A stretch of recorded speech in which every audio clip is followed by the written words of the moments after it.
Thank you, Chris. And like Chris mentioned, I will be talking about some practical issues that we encountered while working on productization of ReSTIR. And I will be describing that in form of a story about us, as in NVIDIA DevTech, working on some demos. First, we were working on the demo for the ReSTIR launch that happened in May. And for that, we took the research implementation of ReSTIR and combined it with a new denoiser that we have developed based on SVGF, or Spatiotemporal Variance Guided Filter. The new denoiser was called Relax, which doesn't really mean anything. And finally, we produced the ReSTIR launch video in May, and you can see it on YouTube if you follow the link on the right part of the slide. Then we started implementing ReSTIR in Omniverse to get access to some richer content and better scenes with more realistic materials. And there we encountered a few practical issues. So the idea was that we were going to make a demo based on this souvenir scene that was created by Marek Denko back in 2013. And we were going to bring it to life. So this scene is basically a shelf full of toys and such. And we were going to add some pixie dust. Basically make it into this kind of shelf full of childhood memories, and it's getting a visit from these kind of alien particles of something. And these particles just fly around, they multiply, and they produce light. So obviously for this kind of content you want to have dynamic lighting from all the particles, you want to see them illuminate the environment and cast realistic shadows. So they just float around and take various shapes and then eventually leave. So the first issue that we encountered obviously was that we needed to support dynamic mesh lights, because all these particles are modeled as meshes, and we needed to make the algorithm work seamlessly with dynamic numbers of mesh lights that change their location, that change their size and intensity. And the original ReSTIR implementation didn't really make that easy to implement, because it went like this. So first, it was on scene load, it was exploding the emissive meshes into triangles, like load the scene and process every mesh that has an emissive materials on the GPU, pre-integrate the emissive textures, and move the integrated data onto the CPU for the LS table build. Now, LS table is a very good structure that allows for very efficient sampling based on PDF, basically on arbitrary PDF. Specifically in this case, we want to sample proportionally to the PDF that is based on the light's area or emissive power. And then when the LS table is built once at load time, we transfer it to the GPU, and then the algorithm follows with selecting the initial light samples and resampling as usual. But the problem is that the LS table is very unfriendly to build on the GPU. It's very slow to build. And for that reason, it was done on the CPU, also because it was just easier to implement this way. So the solution to this problem was to avoid using the LS table completely. And instead of that, we can actually just build a global CDF based on all the emissive triangles in the scene. There is a very GPU-friendly algorithm for building a CDF, which is basically a prefix sum. And it works well, actually well under a millisecond on a modern GPU, even if there is like 1 million lights in this scene. It's totally feasible to do it on every frame. And then we can use that CDF to select the initial light samples using CDF inversion. For CDF inversion, we can use binary search, which is a logarithmic algorithm. Still, even though it's logarithmic, it's still pretty expensive to do that for every pixel, as it turns out. So to avoid doing the CDF inversion for every pixel, we figured that we can use it to build an array of pre-sampled lights, like a big array, let's say of 1 million samples, that was generated ahead of time, basically at the CDF build time. And we can use that array at sample time to select random light samples from that array in screen space, which avoids doing the CDF inversion and binary search for every pixel, and even worse than that, multiple times for every pixel, but at the cost of accessing that huge array in a very cache-unfriendly way, because we want adjacent pixels on the screen to select very different lights, and that just thrashes the GPU caches. And again, there is a solution for that too. For that, we can, instead of building a huge array of lights, instead of putting a million lights into a big array, we can put it into a smaller number of small-ish light bags or tiles. So basically we have, for example, 128 bags of 1K lights in each one, or light samples in each one, and we select a random light bag or tile for a tile of pixels on the screen. Let's say 16 by 16 pixels, use the same tile. And that tile is designed to fit into the GPU cache nicely, into the L1 cache. And then we can sample from that light bag, which yields good enough results. And it actually is much faster than using the full array because it fits into the cache, which is good. And that's our solution for dynamic mesh lights. Now, the second issue that we encountered while working on that Souvenir demo was the light emission profiles. You see, we added those LED lights on the sides of the shelf, and these lights are modeled as basically emissive shells. So every LED is just maybe 100 triangles that are all emitting the same color of light in all directions, which is not what real LEDs look like. Real LEDs, they vary, of course. There are different variations of those, but generally they have some complex structure inside, and they have a complex emission profile, like shown on the picture on the right. And you cannot really model that with a flat emission profile of a mesh light. So mesh lights are, of course, still useful. They're very useful because they are very flexible. They can take any shape, they can take a texture, anything you want. Basically, if you want some object in a scene to emit light, you can, like an artist can, just tag that material as emissive, assign an emissive color or texture to it, and it will produce light. It will illuminate the environment. It can take any shape, like that tube light shown on the right part of the slide. And it just works, which is very good, which is just a great part about this mesh lighting solution. It just works. But like I mentioned, it doesn't provide enough flexibility to implement certain types of lights, such as those LEDs or street lamps and such. And that's where the primitive lights come in. By primitive lights, I mean something more old school, like maybe sphere or rectangle lights, or even more old style point lights. And those lights can have various profiles, such as spotlights and IES profiles, and they can represent various things. And besides that, besides the flexibility, they have a big advantage, because you can model the same thing with, let's say, 100 triangles, or you can just model it as a single primitive light. And of course, it's easier for the GPU to handle the single primitive light. So it's faster, and it provides lower noise sampling, because the single light object is more predictable than 100 or 1,000 triangles. So if you can use primitive lights, you should. So let me illustrate that with this picture. And in the picture, we have two flashlights. On the left, the flashlight has a light bulb that is modeled as a mesh, and the mesh is emissive. So it produces light uniformly in all directions, which isn't really what real-world flashlights look like. On the right is a flashlight with also a light bulb that is modeled as a mesh, but it's much dimmer, and it's paired with a sphere light that has an IES profile that is designed to resemble a real flashlight with a lens and a parabolic mirror. So the real flashlight, of course, looks much better. But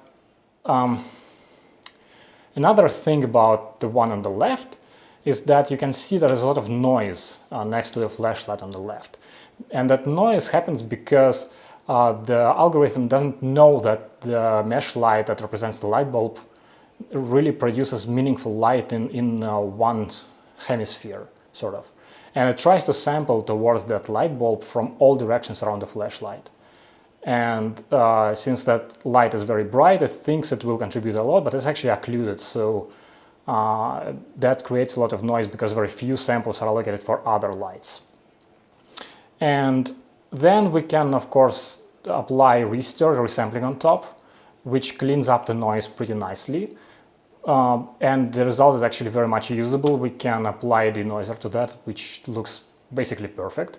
But still, it's better to avoid generating noise in the first place than to rely on ReSTIR to clean it up. Now, in order to make ReSTIR support primitive lights, we just need some simple things, really. We need to make it understand lights in a common way. We need to make it support loading lights based on, well, just an index into an array, for example, in a polymorphic way. So there should be a function that can create a polymorphic or abstract light interface from some index and some data.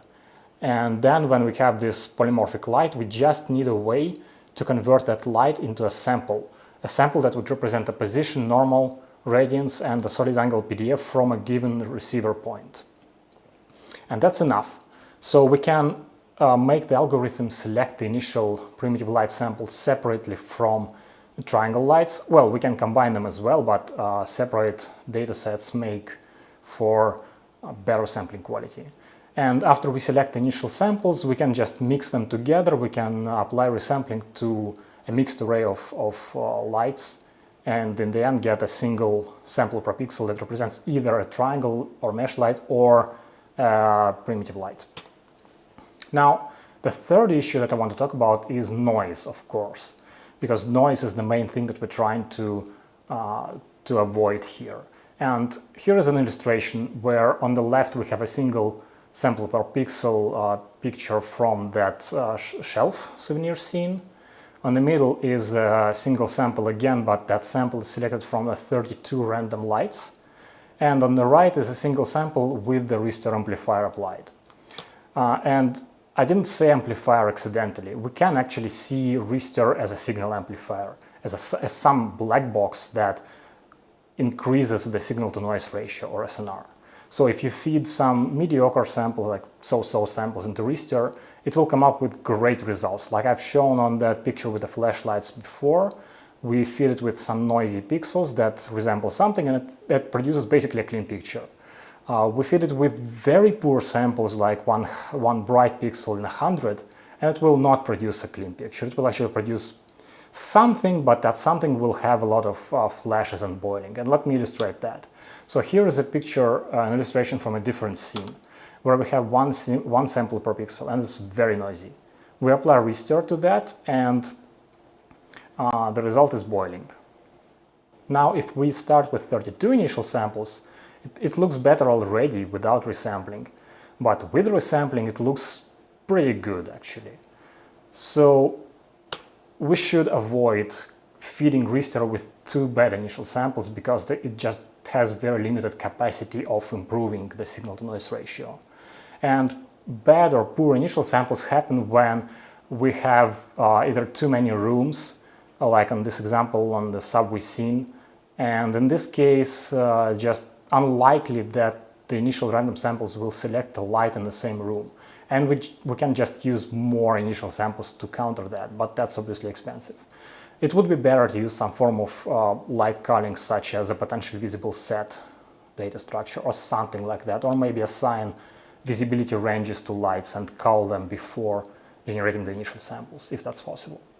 Another common cause for poor initial samples is when mesh lights happen to be in either a narrow specular lobe of a surface or in a close proximity of a diffuse surface, like shown on this picture on the left, on this video on the left.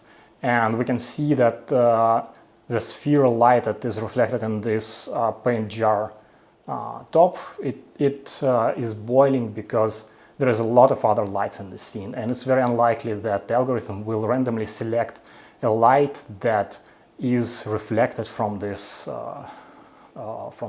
jar.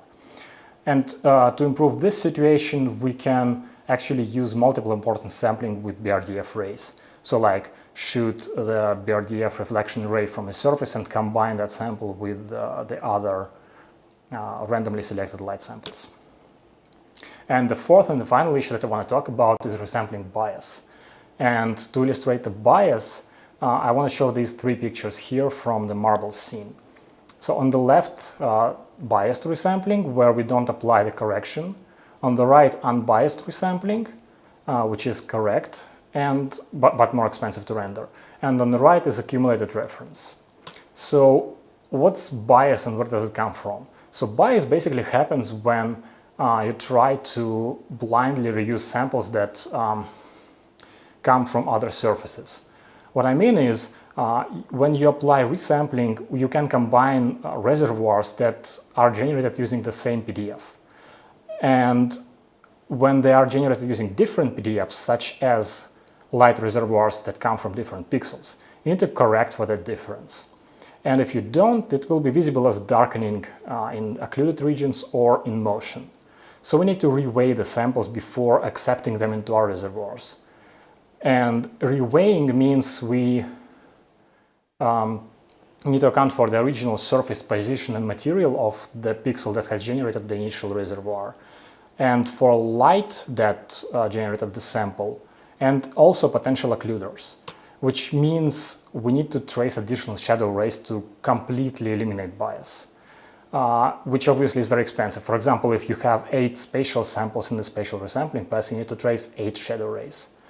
But good news is that these spatial resampling correction rays or temporal resampling correction rays, they can often be skipped with very limited bias happening from that. So it's not too bad if you just skip that. And to illustrate that, here is one of the worst cases of spatial and temporal resampling bias actually, where on the left you only shoot the initial and final visibility rays. Second column is where you shoot initial, final, and temporal resampling correction rays, which is the most biased version. You can see there is a lot of darkening around the shadow from the wire here. And third column is no temporal, but there is a spatial correction ray. And the final column is both temporal and spatial correction rays, which is unbiased and the best result, but also slowest. Another important source of bias happens when you use temporal samples from the previous frame without using the correct light data. And here's an illustration. So I just take this light and move it around while using the correct temporal data from the previous frame. And you see the edge is just noisy. If we use the wrong temporal data, the edge is not noisy, but it's dark. And this is obviously wrong. You cannot fix that with a denoiser. You have to use the previous frame's light data, which is actually not that hard to do. What is harder is to use the correct visibility, because when you resample from the previous frame, you need to account for the visibility between the original surface and the light that you are trying to reuse. And that means that you have to use the previous frame's scene, or the previous frame's TLAS and BLAS for skinned meshes, and maybe even texture coordinate buffers and procedural material parameters if you have some alpha tested geometry. And I can illustrate that with this spinning ball here. So if you don't apply the temporal or spatial visibility correction rays, you will not really get much bias when you rotate this sphere. But if you do apply the resampling using the wrong temporal scene, like using this frame's scene for the previous frame, you will get the same darkening here. And I don't really have a correct unbiased picture here because it was difficult to implement previous scene access for ray tracing in this renderer. Sorry. Now, final words, I want to talk about performance a little bit. This algorithm is actually very complicated. It has a lot of parameters, so I cannot really quote a single number. But here's a couple of examples. One is this carousel bistro scene that we used for ReSTIR announcement, and it has 55,000 emissive triangles and the environment map. We sample it with 24 initial samples on the mesh lights and 8 on the environment map, and do 4 spatial resamplings, spatial samples in the resampling pass. In this case, biased resampling takes 7 milliseconds on a Titan RTX and 4.6 on an RTX 3090. And unbiased resampling with extra rays takes 14.5 milliseconds on Titan and 8.2 milliseconds on RTX 3090. And all that is for 1080p resolution, measuring the time that it takes between the initial sample generation and the final samples that are good for denoising. Another more modern sort of scene is the marbles at night. It has more triangles, it has primitive lights, and it is pretty obviously heavier for resampling. And in this case, we only do 2 and 2 initial samples, as in 2 mesh lights and 2 primitive lights for spatial, and it takes 10 milliseconds on the Titan and 6 on the 3090. Unbiased with additional shadow rays takes 13 milliseconds on the Titan and 7.5 milliseconds on 3090, again at 1080p, without DLSS. Finally, I would like to announce that we are working on this RTXDI SDK, where DI stands for direct illumination, and this is basically a direct lighting counterpart to RTXGI. The ideas here being that it will allow game developers to integrate support for ReSTIR into their engines. It will ship with an optimized ReSTIR implementation, and it will let games use basically anything, any meshes, any primitive lights as key lights that will cast dynamic ray traced shadows. There can be hundreds or millions even of emissive triangles, and it will just work, hopefully. Again, the idea is that it can replace all other shadowing methods, and even in some cases ambient occlusion if you are faking some direct lighting with AO plus an ambient term. We plan to have it available around spring of next year, and you can watch for it on the NVIDIA developer website. So that concludes the talk, and there's now time for questions and answers. Thank you.